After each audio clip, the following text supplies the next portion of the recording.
ಕಂಡ ಮಹಾನ್ ದಾರ್ಶನಿಕ ಗೌತಮ ಬುದ್ಧನ ಜನನ ಮರಣ ಮತ್ತು ಜ್ಞಾನೋದಯವನ್ನ ಸ್ಮರಿಸುವ ಬುದ್ಧ ಜಯಂತಿಯನ್ನ ಮೈಸೂರು ಜಿಲ್ಲೆ ನಂಜನಗೂಡಿನಲ್ಲಿಂದು ಅರ್ಥಪೂರ್ಣವಾಗಿ ಆಚರಿಸಲಾಯಿತು.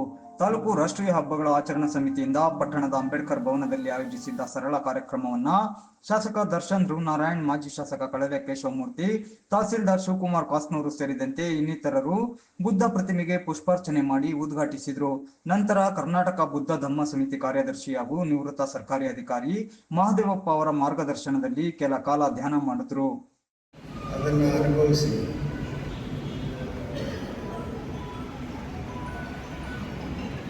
ಈಗ ಮೈತ್ರಿ ಧ್ಯಾನ ಮಾಡೋಣ.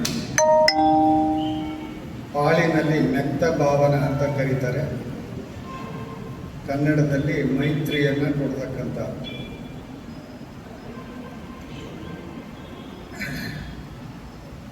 ನಾನು ಚೆನ್ನಾಗಿದ್ದೇನೆ, ನಾನು ಹೇಳೋದನ್ನೆಲ್ಲ ನೀವು ಮನಸ್ಸಲ್ಲಿ ಹೇಳ್ಕೋಬೇಕು, ಮನಸ್ಸಲ್ಲಿ ಕಲ್ಪಿಸ್ಕೋಬೇಕು, ಹೊರಗಡೆ ಏನು ಹೇಳೋದು ಬೇಡ. ನಾನು ಚೆನ್ನಾಗಿದ್ದೇನೆ, ನಾನು ಚೆನ್ನಾಗಿದ್ದೇನೆ, ಆರೋಗ್ಯವಾಗಿದ್ದೇನೆ, ಆರೋಗ್ಯವಾಗಿದ್ದೇನೆ, ಆರೋಗ್ಯವಾಗಿದ್ದೇನೆ, ಯಾವುದೇ ತೊಂದರೆ ಇಲ್ಲ, ಸುಖವಾಗಿದ್ದೇನೆ, ಸುಖವಾಗಿದ್ದೇನೆ. ನನ್ನ ಎತ್ತ ತಂದೆ ತಾಯಿಗಳು ಚೆನ್ನಾಗಿರಲಿ, ಅವರು ಬದುಕಿರಲಿ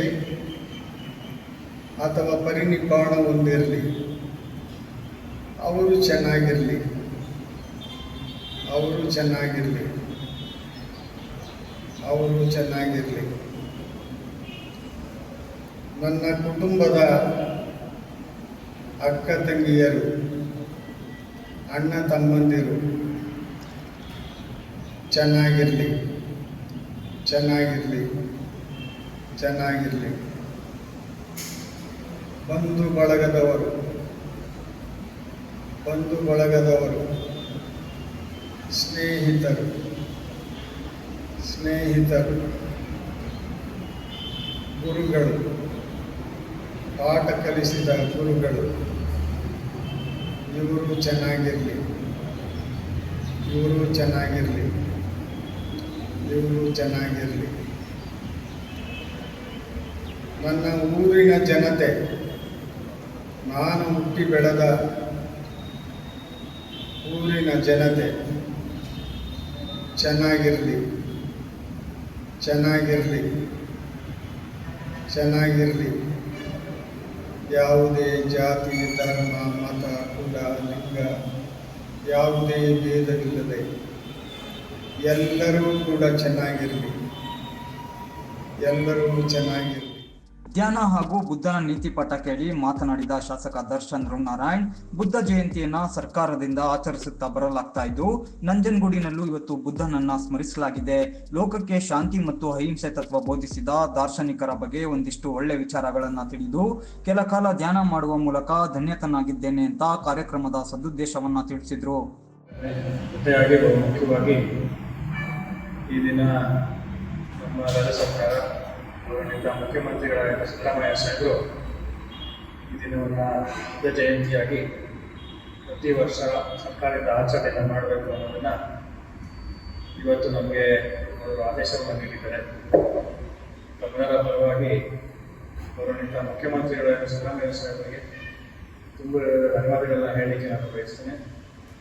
ಅದೇ ರೀತಿ ಈ ದಿನ ಇದ್ದಂತಹ ನಮ್ಮ ನಾರಾಯಣ ಅವರು ಅವರ ಒಂದು ನೇತೃತ್ವದಲ್ಲಿ ಹಾಗೆ ನಮ್ಮ ತಾಲೂಕು ಆಚರಣಾ ಸಮಿತಿಯ ವತಿಯಿಂದ ಅಂಬೇಡ್ಕರ್ ಭವನದಲ್ಲಿ ಬುದ್ಧ ಜಯಂತಿಯನ್ನು ಆಯೋಜನೆ ಮಾಡಲು ಸೇರಿದ್ದಾರೆ.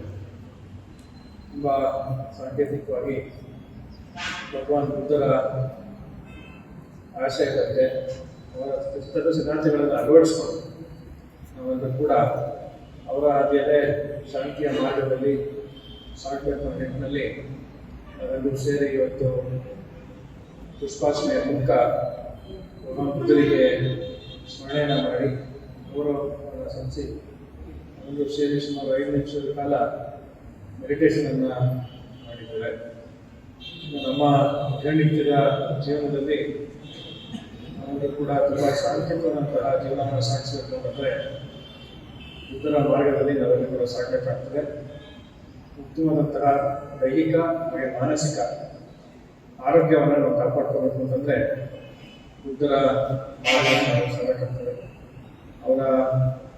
ಅವರು ಹೇಳ್ಕೊಟ್ಟಂತಹ ಮಾರ್ಗದಲ್ಲಿ ಸತ್ಯ ಹಾಗೂ ಅಹಿಂಸೆ ಎರಡು ಧ್ಯೇಯವನ್ನು ನಾವೆಲ್ಲರೂ ಕೂಡ ಅಳವಡಿಸಿಕೊಂಡು ನಿಜ ನಾವೆಲ್ಲರೂ ಕೂಡ ಇಂತಹ ಮೆಡಿಟೇಷನ್ ಕಾರ್ಯಕ್ರಮವನ್ನು ನಾವೆಲ್ಲರೂ ಕೂಡ ಮಾಡಬೇಕಾಗ್ತದೆ.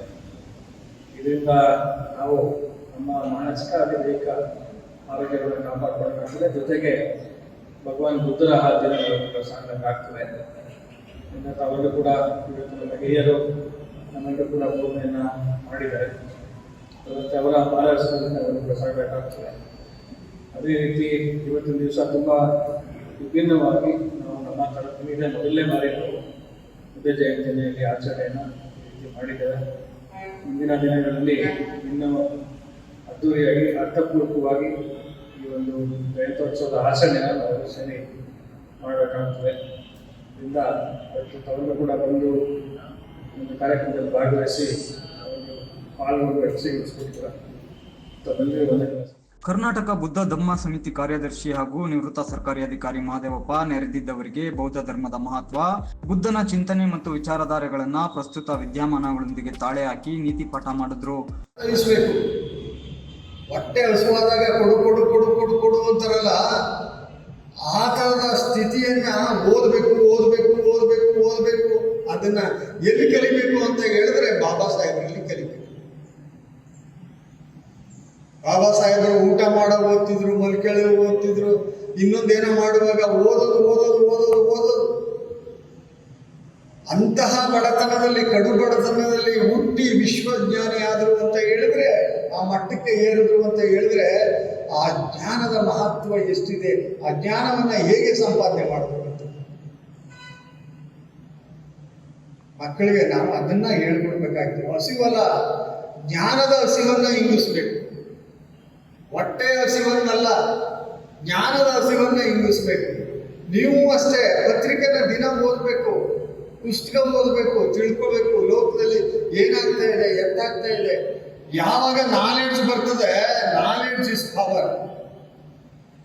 ಆ ನಾಲೆಡ್ಜ್ ಇದೆಯಲ್ಲ, ಅದೇ ಧೈರ್ಯ, ಅದೇ ಶಕ್ತಿ. ಅಂತ ಒಂದು ಜ್ಞಾನವನ್ನ ಪಡ್ಕೋಬೇಕು. ಯಾರ ಮುಂದೆ ಮಾತಾಡಬೇಕಾಗಿದ್ರು ಕೂಡ ಜ್ಞಾನ.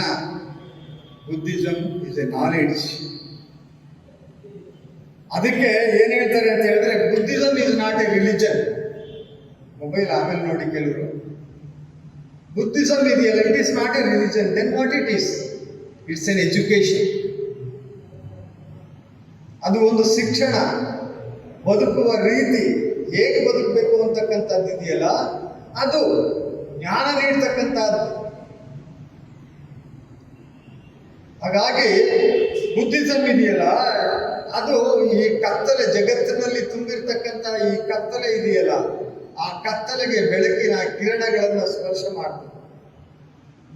ಅದನ್ನ ನೀವು ನೋಡಬೇಕು ಅಂತ ಹೇಳಿದ್ರೆ, ಹಿಸ್ಟ್ರಿ, ಬುದ್ಧನ ಕಾಲದ ಸ್ಥಿತಿಗತಿಗಳು, ಸಾಮಾಜಿಕ ಸ್ಥಿತಿಗತಿಗಳು ಹೇಗಿದ್ವು ಅನ್ನೋದನ್ನ ನಾವು ನೋಡಬೇಕು. ಬುದ್ಧನ ಕಾಲದಲ್ಲಿ ಆವಾಗ ವೈದಿಕ ವ್ಯವಸ್ಥೆ ವಿಜೃಂಭಿಸ್ತಾ ಇತ್ತು. ಯಜ್ಞ ಯಗಾದಿಗಳು, ಹಸು ಬಲಿ ಕೊಡ್ತಾ ಇದ್ರು, ಕುರಿ ಬಲಿ ಕೊಡ್ತಾ ಇದ್ರು, ಮೇಕೆ ಬಲಿ ಪ್ರಾಣಿಗಳನ್ನ ಸಾವಿರಾರು ಗಟ್ಟಲೆ ಬಲಿ ಕೊಡ್ತಾ ಇದ್ರು. ಅಗ್ನಿ ಪೂಜೆ ಮಾಡ್ತಾ ಇದ್ರು. ಕಶ್ಯಪ ಸಹೋದರರು ಅಂತ 3 ಜನ, ಗುರುವೇಲು ಕಶ್ಯಪ, ಅಗ್ನಿ ಕಶ್ಯಪ, ಗಯಾ ಕಶ್ಯಪ ಅಂತ ಇವರು 3 ಜನರು ಕೂಡ ಅಗ್ನಿ ಆರಾಧಕರು. ಅಗ್ನಿಯನ್ನ ಪೂಜೆ ಮಾಡುವಾಗ ಅವರು ಸಾವಿರಾರು ಕುರಿಗಳನ್ನ, ಮೇಕೆಗಳನ್ನ, ದನಗಳನ್ನ ಬಲಿ ಕೊಡ್ತಾ ಇದ್ರು. ಈ ವಿಚಾರ ಗೊತ್ತಾಗಿ ಆ ಕಡೆ ಹೋದಾಗ ಬುದ್ಧರು, ಆಗ ಇವರನ್ನ ಅವರ ಶಿಷ್ಯಂದರು ನೋಡಿ ಈ ರೀತಿ ಬಂದಿದ್ದಾರೆ, ಇವರನ್ನ ಭೇಟಿ ಮಾಡಿ ಅಂದಾಗ ಬುದ್ಧರೇ ಅಲ್ಲಿಗೆ ಹೋಗ್ತಾರೆ, ಯಜ್ಞ ಕುಂಡಕ್ಕೆ ಹೋಗ್ತಾರೆ. ಹೋದಾಗ ಅಗ್ನಿ, ಆ ಅಗ್ನಿಯನ್ನೆಲ್ಲ ಸುಡೋದು, ನಿನ್ನಲ್ಲಿರೋ ಅಗ್ನಿಯನ್ನ ಸುಡಬೇಕು ಅಂತ ಹೇಳ್ತಾರೆ. ಹೇಳ್ತಾರೆ ಬುದ್ಧ. ನಿನ್ನಲ್ಲಿದೆಯಲ್ಲ ಅಗ್ನಿ ಯಾವುದು? ಅರಿಷಡ್ ವರ್ಗಗಳು, ಮದ, ಮೋಹ, ಕಾಮ, ಮತ್ಸರ, ದ್ವೇಷ ಇದೆಯಲ್ಲ, ಇದನ್ನ ಸುಡಬೇಕು. ಇದನ್ನ ಸುಡೋಕೆ ಏನ್ ಕಾರ್ಯಕ್ರಮ ನಿಂದು?